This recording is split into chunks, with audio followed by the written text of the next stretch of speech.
Louisa Jane Jarrett was born in 1892 in Gloucestershire, England. For many years, she lived a happy life, but the latter half of it was marred by a series of tragedies and hardship. In 1915, Louisa married Edwin Teddy Parker. The couple had 2 daughters, Edna and Iris. Louisa and Teddy lived in Bristol, where they were very active in the community and in local government, as active members of the Labour Party. In the 1930s, Teddy was a city alderman, and many believed he would soon be elected mayor. However, he died in 1945, just as his political career was really taking off. Louisa's life of lively political discussions and community involvement seems to have died with her husband. Louisa remarried in 1952 to a night watchman named John Dunne, resulting in her name changing for the final time to Louisa Dunne. She was widowed for a second time less than a decade into her second marriage, in 1961. She was a strong, determined woman who did her best to carry on, but after losing her second husband, she never fully recovered and became somewhat reclusive. She looked quite frail in the final years of her life, standing just 5 feet 3 inches tall and weighing less than 100 pounds. She also became estranged from her daughters around this time. Both the strain on her familial relationships and her weak physical state have been attributed to Louisa's alleged heavy drinking. In 1967, 75-year-old Louisa lived alone on Britannia Road in the Easton area of Bristol. Louisa was well known in her neighborhood, even though she was no longer active in local politics. She was regularly seen walking to the local shops, her tiny frame covered by her black velvet coat. She was well liked by her neighbors, who described her as a kind woman who would not hurt a fly. She often stood by her front door, chatting with neighbors as they passed by, or simply observing the hustle and bustle of the neighborhood. On June 27, 1967, Louisa spent the evening at the home of her friend Alice Clark. Alice later told the Bristol Post, "We had a bit of custard and stewed gooseberry. When she left, she said, as she always did, 'Good night, God bless. I don't know when I'll be seeing thee.'" The following day, June 28th, Louisa did not go out as was her routine, and her newspaper remained outside at her door. One of her neighbors noticed something else unusual. One of Louisa's windows had been left slightly open. Louisa always closed her windows. The neighbor went to Louisa's home to check on her. They found Louisa's body on the floor of the front room of her house. Her post-mortem examination showed that she had been strangled and raped. According to Louisa's granddaughter, Mary Dainton, the family fell apart after Louisa's murder. Mary was brought up not to ask questions about difficult subjects, including the murder, but she felt its effects echo throughout her family. Her mother, Louisa's daughter Edna, had a nervous breakdown and never fully recovered. The murder left the family with unbearable feelings of, in her words, emptiness and sadness. Furthermore, the circumstances of Louisa's death caused the family to lose community support as well. According to Mary, "When people found out about the murder, they withdrew from us. In my experience, there is a stigma attached to rape and murder." 91 police officers worked on Louisa's case. They went door to door to more than 8,000 houses and took more than 2,000 formal statements as a part of the investigation. An unknown palm print had been found on a window frame inside Louisa's home, where it was believed her killer had gained entry to and exited from the house.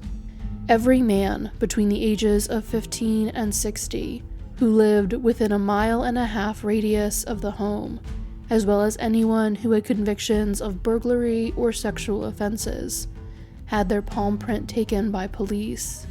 Nearly 20,000 palm prints were taken, but no match was found. It would be 57 years before an arrest was made in the case.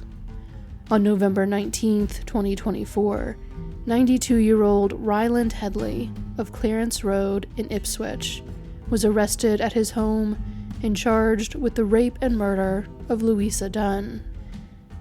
Hedley would have been in his mid-30s at the time of the murder.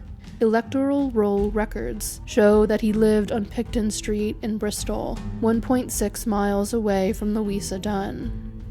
He had been born in the West Indies in 1932 and moved to England in 1952. By 1958, he was living in Bristol. He married and had 3 children. Hedley did have a criminal record. Between 1973 and 1978, he committed at least 10 burglaries and 2 other crimes that had striking similarities to the circumstances of Louisa's murder. In October of 1977, Hedley had raped 2 women, ages 79 and 84, inside their homes in Ipswich. He threatened to kill at least one of the victims. Police fingerprinted over 5,000 men living in the area looking for a match to prints found at these crime scenes. They found one when they took Hedley's fingerprints. After he pled guilty to the rapes, he was originally sentenced to life in prison. However, he appealed the sentence, and in court, doctors blamed his crimes on sexual frustration he felt as a result of his wife being, in their words, ambitious and demanding. The court accepted this excuse, and Hedley was released after serving just 2 years in prison. Hedley's 2024 arrest came after recent forensic re-examination of the evidence in Louisa's case.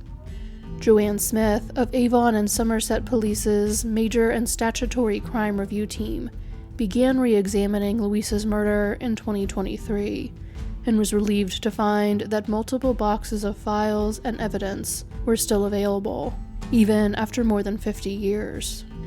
Swabs had been taken from Louisa's body in 1967, and testing of them had confirmed the presence of semen. One of the items preserved in evidence was the skirt Louisa was wearing at the time of her murder. Since semen is often well preserved on fabric, the skirt was the first item to undergo DNA testing. A profile was successfully developed, and a match was quickly found in the criminal database, Ryland Hedley. Hedley's DNA had been in the system because he had been questioned about, but never charged with, an assault in 2012. Police had also requested at that time that he provide a palm print, but he refused because he said he had arthritis. After the DNA match led to his arrest in 2024, his palm print was taken and found to be a match to the palm print from Louisa's crime scene. There were no issues with taking his palm print, which led some investigators to question if Hedley had lied about his arthritis in 2012 because he knew his palm print would tie him to Louisa's murder. Since he had lived just 1/10 of a mile outside of the search area, where palm prints were collected from every man in connection to the case, he may have heard about the effort and realized that he had left his palm print at the scene. After a hearing on November 21, 2024, Hedley was remanded to custody, and his trial was set for the following summer. His trial began on June 16, 2025. Because of the passage of time, a limited number of witnesses were still alive to be called to give evidence, so a number of witness statements from 1967 were read in court. 2 of Louisa's neighbors had given statements that they had heard a woman scream, followed by muffled cries, on the night of the murder, but they had been unable to determine where the sounds had come from. The jury returned with a verdict on June 30th. They found Ryland Hedley guilty of the rape and murder of Louisa Dunne. The verdict came 58 years after Louisa was killed, and 3 months shy of Ryland Hedley's 93rd birthday. It is believed that the case is the oldest cold case ever solved in the United Kingdom, and that Hedley is the oldest person to ever be convicted of murder there. On July 1st, 2025, Justice Derek Sweeting sentenced Hedley to life in prison. He was required to provide a minimum term, which he set at 20 years. While normally he would need to clarify what would happen after that minimum term is served, because of Hedley's age, he could do so very succinctly.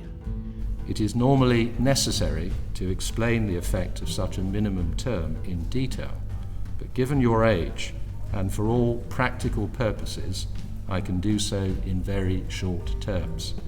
You will never be released. You will die in prison. You can go down. It is, of course, very frustrating that Hedley will presumably serve only a few years in prison for such a brutal crime before he dies of old age. Almost all of Louisa's family members passed away prior to Hedley's arrest and never saw her finally get the justice she deserved. However, Louisa's granddaughter Mary, who is now 3 years older than her grandmother was at the time of her death, is glad that investigators continued working on the case and that Hedley is being held responsible for his crime, regardless of how short his time in prison for it will be. In an interview in 2025, Mary stated, "I've encountered people who've said to me, 'Why are the police wasting their time and their money on this?' But this is the worst crime you can commit as far as I'm concerned. Rape and murder are horrendous. Are you saying that because somebody is old, and because it's been this amount of time between when it happened and when they finally found out who it was, justice doesn't have to be done? We have laws, we have punishments, and if they aren't followed through and pursued as best we can, then there's absolutely no point in having laws.